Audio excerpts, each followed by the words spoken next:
কারণ আল্লাহর গজব কার উপর? আল্লাহর গজব কার উপর? আল্লাহর গজব কার উপর? আমি হাদিস থেকে দেখব, হাদিস থেকে দেখব। কি থেকে? হাদিস থেকে। কার উপরে আল্লাহর গজব? হাদিসে পাক খুলে দেখুন। তিরমিজি শরীফ, তিরমিজি শরীফ দ্বিতীয় খণ্ড, কিতাবুল মানাকিব, আবওয়াবুল মানাকিব, মানাকিবে আলী, প্রথম হাদিস। মানাকিবে আলীর, মানাকিবে আলীর পহলা হাদিস, প্রথম হাদিস। বাবটি শুরু হয়েছে তিরমিজি শরীফে দ্বিতীয় খণ্ডের 212 পৃষ্ঠায়। হাদিসটি গিয়ে শেষ হয়েছে 213 পৃষ্ঠায়। কি হাদিস?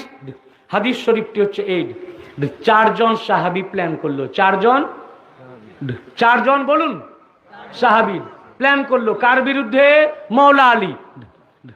প্ল্যান করলো ভিতরে ভিতরে যে আজ আলীর বিরুদ্ধে শেকায়েত করব, যাতে আমাদের চারজনের মধ্যে কোনো ত্রুটি না হয় বলার মধ্যে। মিথ্যা করে একটা তৈরি করলো, করে নবী পাকের কাছে আসলো। তিরমিজি শরীফ ভাই, যদি না থাকে আমার চ্যালেঞ্জ, কিতাব খুলে দেখবেন। প্রত্যেক মাদ্রাসায় পড়ানো হয়। প্ল্যান করে এসে প্রথম জন উঠে দাঁড়ালো, দাঁড়িয়ে এসে রসুল পাকের সামনে আলীর বিরুদ্ধে শেকায়েত করলো, মানে অভিযোগ করলো। সব ভাই আলীকে নিয়ে, পুরা নামাজটাই আলী, পুরা নামাজ আলী আলী, কাবা থেকে শুরু করে সালাম ফিরা পর্যন্ত সবই আলীর জিকির। এই জন্য নবী পাক কি এমনি বলেছেন, আর নাজরু ইলা ওয়াজহি আলীন ইবাদা ওয়া যিকরু আলীন ইবাদা। তারিখুল খোলাফার মধ্যে আল্লামা জালালউদ্দিন সিউতি রিওয়ায়াত করেছেন, ইবনে আসাকির রিওয়ায়াত করেছেন যে শোনো শোনো, আলী কো দেখনা ইবাদত হ্যায়।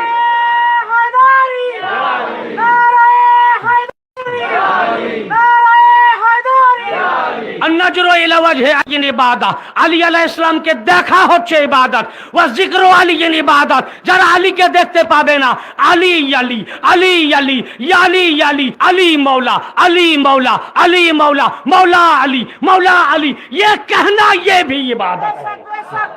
जिक्र अली ये इबादत, व हुब्ब अली ये इबादत, अली का मोहब्बत ये भी इबादत है। हदीस पाक এমনি। আরে নামাজ আলীর জিকিরি নামাজ, নামাজটা দেখুন কি। তো অভিযোগ করলো তিরমিজি শরীফের হাদিসে পাক। অভিযোগ যখন করলো, নবী পাক তার থেকে মুখ ফিরিয়ে নিলেন। তখন দ্বিতীয় জন উঠে দাঁড়ালো। দ্বিতীয় জন যখন দাঁড়ালো, একই অভিযোগ করলো, রসুল পাক তার থেকে মুখ ফিরিয়ে নিলেন। তৃতীয় জন উঠে দাঁড়ালো, সেও যখন অভিযোগ করলো, নবী পাক তার থেকেও মুখ ফিরিয়ে নিলেন। চতুর্থ জন অভিযোগ করলো। চতুর্থ জন যখন অভিযোগ করলো, হাদিসে পাকের লফজ খুলে দেখুন। যখনই অভিযোগ করলো, ফাগাদাবান নবী সাল্লাল্লাহু আলাইহি ওয়া সাল্লাম, নবী পাকের চেহারা মুবারক গজবনাক হয়ে গেল, গায়রিল মাগদুব, গজবনাক হয়ে গেল, ক্রোধান্বিত হয়ে গেল, রাগান্বিত হয়ে গেলেন। আর আল্লাহর নবী বললেন, মা তুরিদুনা মিন আলিয়িন, মা তুরিদুনা মিন আলিয়িন, মা তুরিদুনা মিন আলিয়িন, ইন্না আলিয়ান মিন্নি ওয়া আনা মিনহু ওয়া হুয়া ওয়ালিয়ু কুল্লু মুমিনিন মিন বাদি। तुम अली को क्या समझते हो, तुम अली को क्या समझते हो, तुम अली को क्या समझते हो। 3 बार बोलें, তোমরা আলীকে কি ভাবো, তোমরা আলীকে কি ভাবো, তোমরা আলীকে কি ভাবো। ইন্না আলিয়ান মিন্নি, बेशक इसमें कोई शक नहीं है, निस्संदेह আলী मुझसे है, मैं अली से हूं। আলী আমার থেকে, আমি আলীর থেকে, আলী আমার থেকে, আমি আলীর থেকে। অর্থাৎ আমার আর আলীর মধ্যে কোনো প্রভেদ নাই, কোনো ভেদ নাই। এবং ওয়া হুয়া ওয়ালিয়্যু কুল্লু মুমিনিন মিন বাদি, এই ওয়ালির ব্যাখ্যা আবার চলে আসলো, যে সলেহীন ব্যক্তি, এবং তিনি হচ্ছেন আমার পর তোমাদের প্রত্যেক মুমিনদের অভিভাবক, মৌলা ওয়ালি। তোমরা আলীকে কি ভাবো? কার বিরুদ্ধে শিকায়ত করতে এসেছো? যে আলী আমার থেকে, আলী তোমার থেকে, তার বিরুদ্ধে। আলীকে কি ভাবো? আলী আমার পর থেকে তোমাদের প্রত্যেক মুমিনদের অভিভাবক ও মৌলার, তোমরা তোমাদের গার্জেন, অভিভাবক মৌলার বিরুদ্ধে শিকায়ত করতেছো।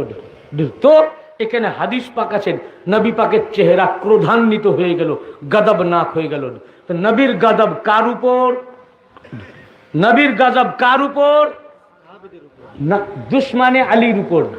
যে সাহাবী আলীর দুশ্মন, যে ব্যক্তি আলীর দুশ্মন, নবী পাক ক্রোধান্বিত কার উপরে হলেন? যে আলীর দুশ্মন। আবার দেখুন, মৌলার আলীর এগেনস্টে একজন চিঠি লিখে পাঠালো, তার নাম খালিদ ইবনে ওয়ালিদ, রাসূল পাকের সাহাবী খালিদ ইবনে ওয়ালিদ। মৌলা পাকের এগেনস্টে, মৌলা আলীর এগেনস্টে শিকায়েত করে চিঠি লিখলো। এ হাদিস তিরমিজি শরীফ দ্বিতীয় খণ্ড 214 পৃষ্ঠা, তিরমিজি শরীফ দ্বিতীয় খণ্ড 214 পৃষ্ঠা। মৌলা আলীর আলাইহিস ইসলামের এগেনস্টে চিঠি লিখলো খালিদ বিন ওয়ালিদ। আর বারা বিন আযিব রাদিয়াল্লাহু আনহু হাদিসের রাবিদ, উনি বলছেন আমার হাতে চিঠিটা দিয়ে পাঠালো। তা আমি তার চিঠি নিয়ে আসলাম, এসে নবীকে দিলাম।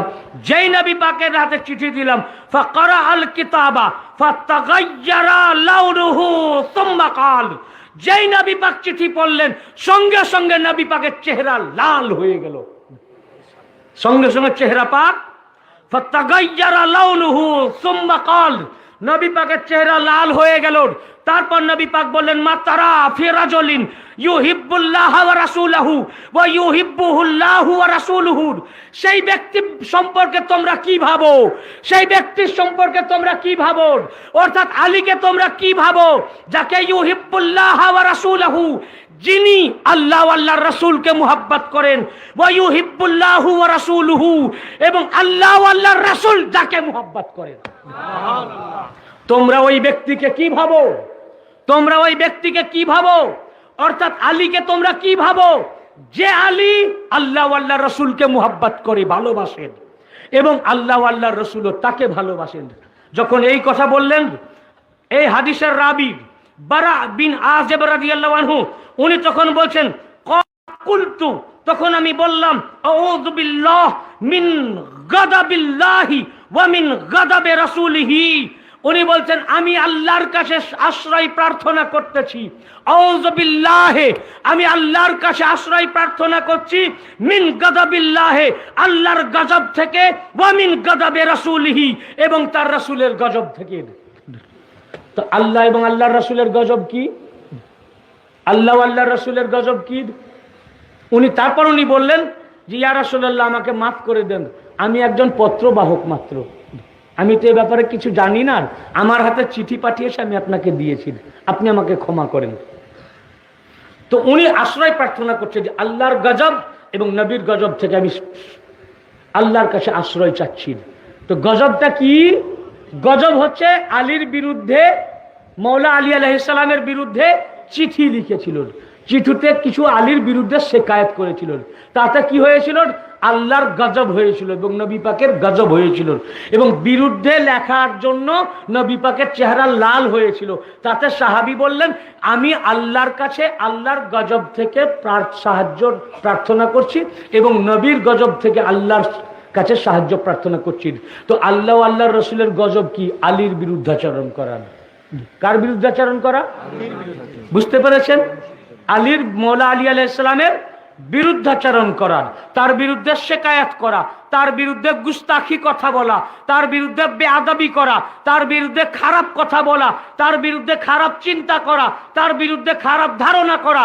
যদি মৌলা আলী আলাইহিস সালামের বিরুদ্ধে কেউ খারাপ চিন্তা করে, খারাপ ধারণা করে, খারাপ কথা বলে, গুস্তাখি কালাম করে, বেয়াদবি করে, এ বেয়াদবি করলে তার উপরে নবীর গজব হয় আর আল্লাহর গজব হয়। এই দুই হাদিস থেকে পাওয়া গেল। কি ঠিক কিনা? ঠিক কিনা? আবার হাদিসে পাক রাসূল পাক বলেছেন, এ হাদিস ইমাম তাবারানী রিওয়ায়াত করেছেন, এ হাদিস আল্লামা হাইসামি রিওয়ায়াত করেছেন, এ হাদিস আহমদ ইবনে হাম্বল রিওয়ায়াত করেছেন, এ হাদিস ইবনে আসাকির রিওয়ায়াত করেছেন, এ হাদিস ইবনে হাজার মাক্কি তার ইবনে হাজার মাক্কি তার কিতাবের মধ্যে মিশর প্রিন্ট 35 পৃষ্ঠায় রিওয়ায়াত করেছেন। কি রিওয়ায়াত করেছেন? আল্লাহ রাসূল বলেছেন, আল্লাহুম্মা ওয়ালি মান ওয়ালাহু ওয়া আদমান আদাহু ফাহিব মান আহিবাহু ওয়া আবগাদা মান আবগাদাহু। হে আল্লাহ, তুমি তার বন্ধু হও যে আলীর সাথে বন্ধুত্ব রাখে, তুমি তার শত্রু হও যে আলীর সাথে শত্রুতা রাখে, এবং সে আল্লাহ তুমি তার সাথে দুশমনি রাখো যে আলীর সাথে দুশমনি রাখে, তুমি তার উপর গজব নাযিল করো যে আলীর সাথে ক্রোধ করে, রাগান্বিত করে। তা আল্লাহর গজব তার উপর যে আলীর শত্রু, যে আলীর যে আলী আলাইহিস সালামের শত্রু, যে আলী আলাইহিস সালামের দুশমন, যে আলী আলাইহিস সালামের দুশমন। এই জন্য রাসূল পাক বলেছেন মান আবাগাদা আলিয়ান ফাকাদ আবাগাদানি, যে আলীর উপরে দুশমনি করলো, গজব রাগান্বিত শত্রুতা করলো, সে আল্লাহ আমার সাথে করলো, আর যে আমার সাথে করলো ও আল্লাহর সাথে শত্রুতা করলো। তো আল্লাহর গজব তার উপরে যে আলী আলাইহিস সালামের দুশমন। বুঝতে পেরেছেন? যে আলীর দুশমন। 5 ওয়াক্ত নামাজ আমরা বলছি আল্লাহ পাক সিরাতে মুস্তাকিমে চালাও, মানে আলীকে তো আমরা দেখতে পাচ্ছি না, আলীর আওলাদ কোথায় আছেন? এরা তোমার নিয়ামত প্রাপ্ত বান্দার, এই আওলাদে আলীর রাস্তায় চালনা করো, গায়রিল মাগদুব। কিন্তু যাদের উপরে আল্লাহর গজব, হে আল্লাহ যাদের প্রতি তুমি গজব নাজিল করেছ, যাদের উপরে তুমি ক্রোধান্বিত, ওদের রাস্তা নয়। কাদের উপরে আল্লাহ রাগান্বিত? যারা আলীর দুশমন, তার উপরে আল্লাহ রাগান্বিত। হাদিস পাক থেকে কি পেলেন? যারা দুশমনে আলী, যারা দুশমনে আলী, তার উপরে আল্লাহর গজব, তার উপরে আল্লাহর গজব। দুশমনে আলীর উপরে আল্লাহর গজব কি? দুশমনে আলীর উপর আল্লাহ